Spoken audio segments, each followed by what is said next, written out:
Hello everyone, I hope that you and your loved ones are all well, and I also hope you're continuing to have a good summer despite the weather and despite the obvious COVID restrictions that are upon us all. Similar to last session, I'll continue to write to you most weeks with ongoing updates on all the education and the school changes taking place each week because of the coronavirus situation. The information that I sent out yesterday is just to keep you in the picture rather than leaving you hanging on. More detailed information will definitely follow this Friday. For those interested in catching up, you can see all the previous 29 letters that are on the website. The video versions, like the one that I'm doing for you just now, are on the school's YouTube channel. But to begin, I'd like to thank publicly all the staff that have continued to work in our schools throughout the summer, our support staff, our office staff, our technicians, the janitors, the cleaners, the managers that have all been in, supporting our youngsters throughout the summer holidays, and of course making sure that the schools are ready to go back in due course. So, the big event for education this week was that the Scottish Government update on coronavirus and returning to schools was published. As I noted in my last letter to you all at the end of the session, we've been awaiting the Scottish Government guidance for some time. The delay in the guidance is because the Government has been waiting to see what the impact on the rate of COVID cases has been since the relaxation of the other restrictions.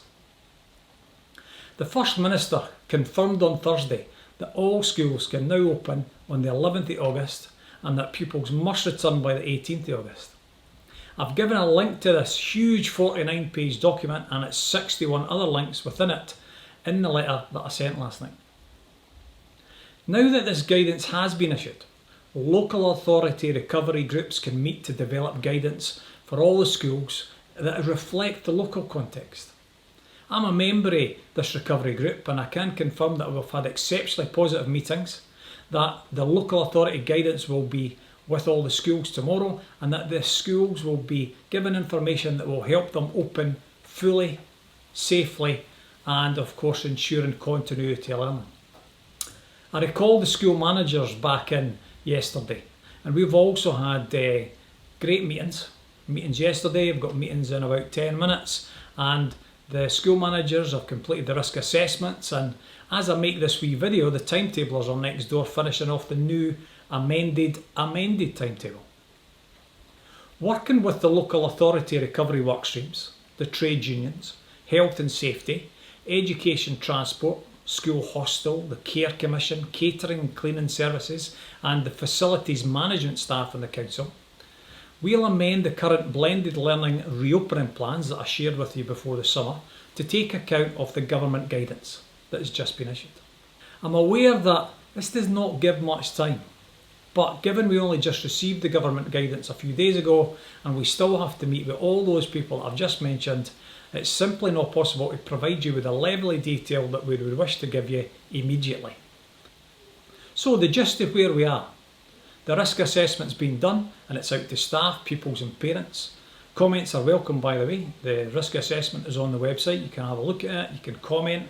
Remember, it's just a draft though and it'll need tidied up throughout the week.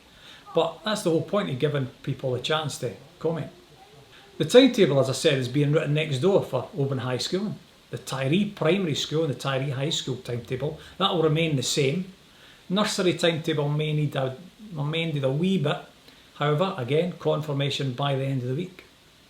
I spoke to the local authority specialists with regard to nursery, and we are following all the guidance that we have from them, and more will be forthcoming over the next day or two. As you can see from the Scottish Government guidance, we expect all pupils to return to school, but we'll also need to socially distance them as much as possible. We are looking at keeping the blended timetable for S4 to S6 that we developed at the end of last session, and we're rewriting the S1 to S3 timetable with less movement and the introduction of sessions, longer sessions as opposed to the wee 45-minute periods, and that will reduce that movement and reduce the mixing as much as practically possible. Teachers will have to move about as much as possible rather than the kids. Breaks and lunchtimes, they'll be split up. Year groups will dine separately in Oban, and in Tyree the primary and the secondary will dine separately. As has been made clear in the documentation from the government, we must be ready to return to a blended model should there be a resurgence in COVID cases. As much as Scotland's numbers are low just now, we are aware that we're following a proportional pattern to that in England, but we're a few weeks behind. We can see a resurgence there, and it may be that we see a similar pattern here, although clearly we would hope not. There's also predictions that there may be a resurgence in the winter. So this third amended timetable will allow for an easier return to a blended delivery if that's needed. And if it's not needed, then the timetable will ensure that the curriculum can run as normal and almost every choice that the pupils took in March will be delivered come next week. So when are the pupils going to return to school? We're aware our new S1s have not had the same level of transitionary support as we would normally be the case. We're also aware that our youngsters, many of them are vulnerable and are anxious about returning to school, and whose parents have asked for a phased return or a more soft start as they've called it. Additionally, we've got youngsters in our support department, a huge support department, who require a transition back into school. The First Minister, followed by our Director of Education just a few days ago in his letter to you all, has noted that the pupils will begin to return to school on the 12th of August, but that we might need a phased return between the 12th and the 15th. All schools have to submit their plans for a phased return to the local authority. Ours was submitted this morning, and we'll get confirmation within the next day or two whether our phased return plans are accepted or not. I can confirm one thing, however, and that is all children will be back in school together no later than Monday the 17th of August. We're teasing out the best options for this phased return at the moment, and I've consulted with members of the Parent Council, many of our staff. I've got senior pupils coming in and have a blether to them this afternoon to see what their views are. New normal is a phrase that's been bandied about since March, and we are going into a new normal. It'll not be a normal timetable, it'll not be a normal way of operating the school, but it will be one that develops the learning, and it will be one that's safe. And in this new normal, both staff and pupils have to remember that we've all been out of school for a considerable amount of time. We're not returning to normal. We can't expect our staff or our pupils to walk back in and pick up the pace as if nothing's happened. So our focus will be on first re-establishing our relationships with pupils and helping pupils to re-establish relationships with their peers. It'll be on creating a sense of calm and reassurance that schools are safe places to be, and we'll be sympathetic to the concerns of both pupils and staff.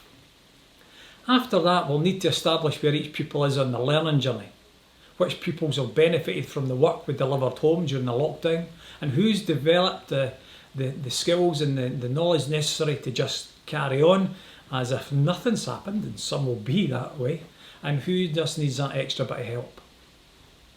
However, it's entirely natural for teachers who are going to walk into their classes next week on day one and find that their pupils are all at different levels. This happens every year. We'll use our professional knowledge, our skills and our experiences to work with our pupils and get them back on track to achieve their full potential. And just as it is every year, this will take time. So, today, big day, huge day, SQA results are out.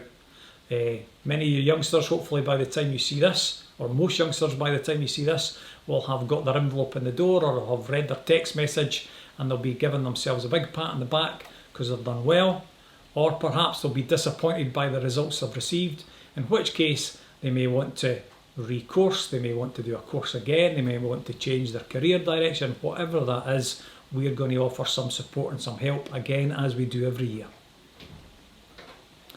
For all the pupils and the parents out there who need our support, please just remember to contact the guidance staff. They'll be in from tomorrow till the rest of the week, and of course they'll be in next week as well to help youngsters with making choices to their studies or choices to their career destinations. This year was very difficult from previous years with regards to SQA. You'll see that all over the paper. They adopted a new model for certification, but recognising that the model is untested and that there may be discrepancies, there are discrepancies between the school estimates and the statistical model that they applied, they have been re-established an appeals process for the first time in many years. and the SQ are going to send this list out to everybody that's eligible for appeal, and we'll appeal for everyone that's on these lists automatically. Although before making that appeal, we will be having a discussion with the pupils and the parents. I've mentioned that we've got a lot to do this week with risk assessments, with preparing lessons, etc. And you will be desperate to know what the finer details of the return to school will look like. How will the kids get to school? What will be the PPE on transport? How will we move the kids around the building? What lessons will they get, etc. As I mentioned earlier, there's a huge number of people we've still to speak to over the coming days, but we will be able to publish full details for our return to school by Friday, or on Friday the 7th of August. However, at the moment, if there's anything at all that you wish to ask us about or you require support with, I'd like you to contact your child's guidance teacher if you're in Oban, or Mrs Cooney if you're in Tyree. Thanks very much, and you'll hear from me at the end of the week.